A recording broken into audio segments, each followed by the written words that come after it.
Alright guys, I'm kind of back. I've been down bad. Been sick. Extremely sick. We'll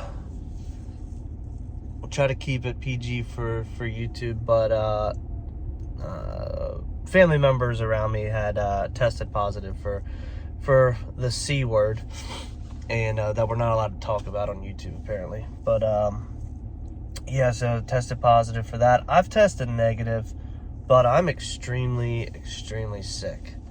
I don't know if it's a combination of my allergies and everything like that, but I've been extremely exhausted, which is so unlike me, because I can usually, there's a truck pulling out in front of me here, and I'll explain why I'm in a truck lot right now.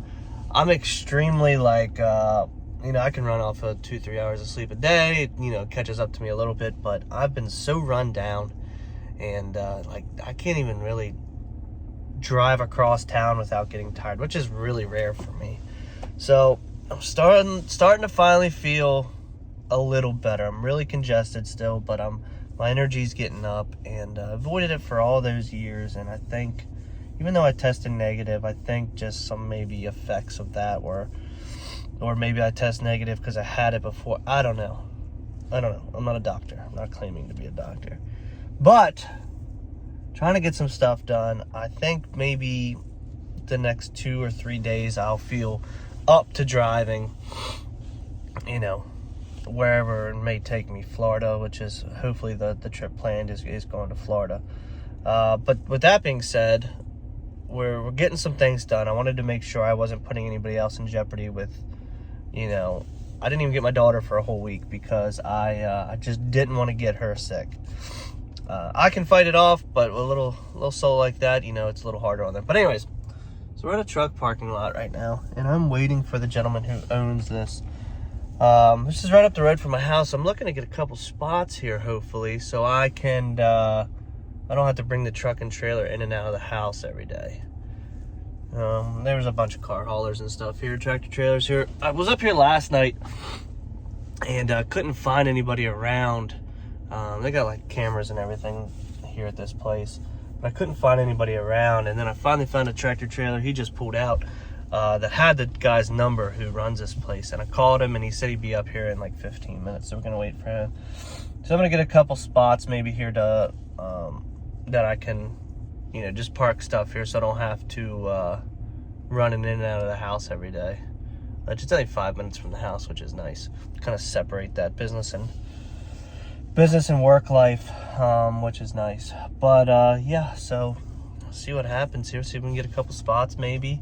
And this is going to be temporary because obviously I'm going to be buying property, building a house here when the market decides what it wants to do. But still in the market for commercial space, but I kind of want to know exactly where I'm going to be living before I do that, because I would hate to have a half-hour commute just to the shop, especially if I got to let somebody in or whatever it may be. So let's see what happens here. We'll wait for this guy and see what he's got for me.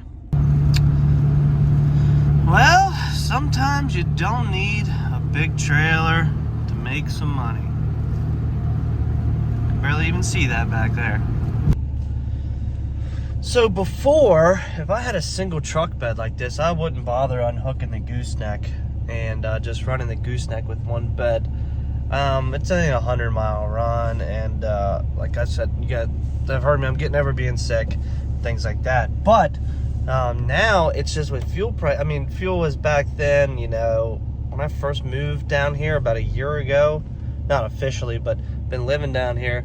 I think fuel, I was so excited because I was in Maryland and fuel was $2.99 a gallon at the local place. I always get an energy drink and fill up every morning.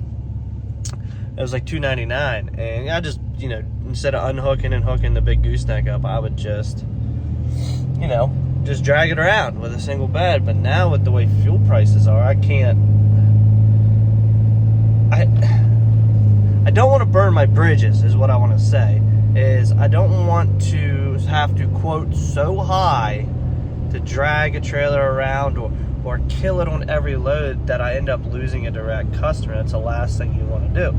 Obviously, you guys know I've been hauling these truck beds for over a year now, and business is hit and miss with them, but it's always kind of like when they need a favor, they know who to call, which is I got this single small bed, and then just a single salt spreader. So, and the salt spreader could probably even fit in the bed of the truck, but for loading and unloading purposes, just throw it on this small trailer.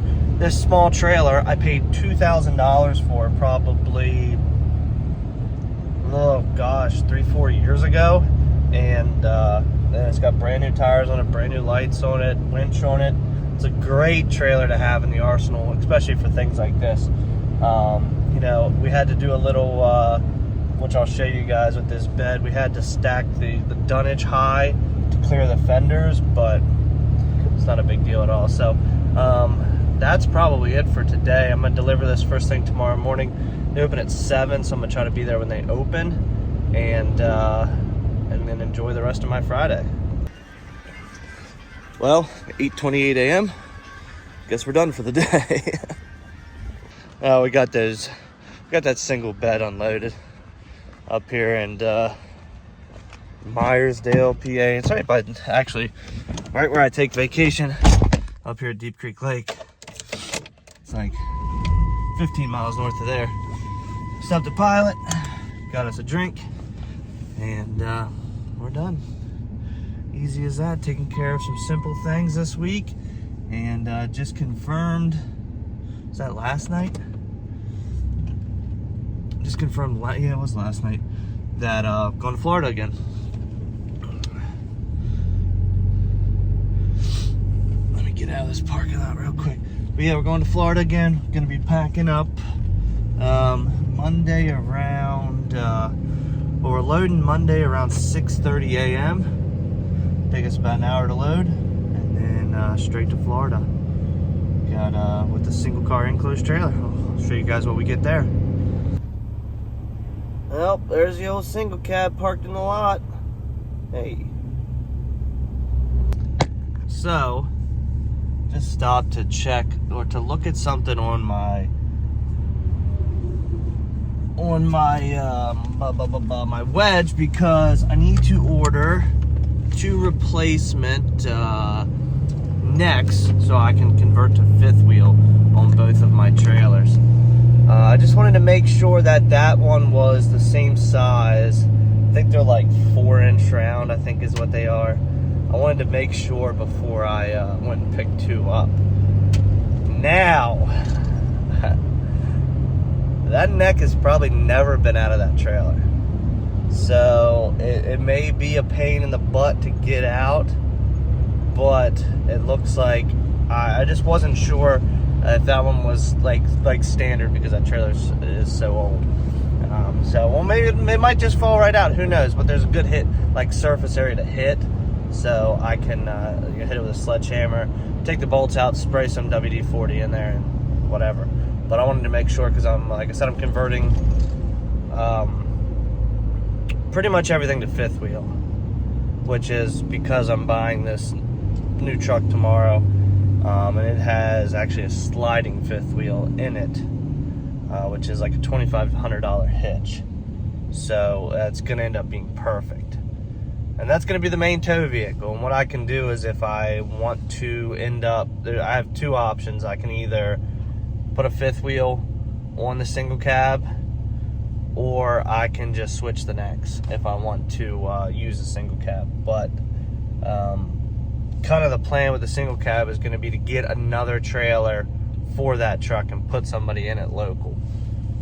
So I may just leave it gooseneck, or I may end up putting like a low profile 5th wheel on it to put or to haul like a low profile like Kaufman behind it, because if I put somebody in a truck, I'm not too inclined to want them to have an actual wedge. But that's what we're doing. We ran all local today. I didn't show you the second load. All it was a 9-foot salt spreader, 450 pounds, went from Chambersburg to Lancaster.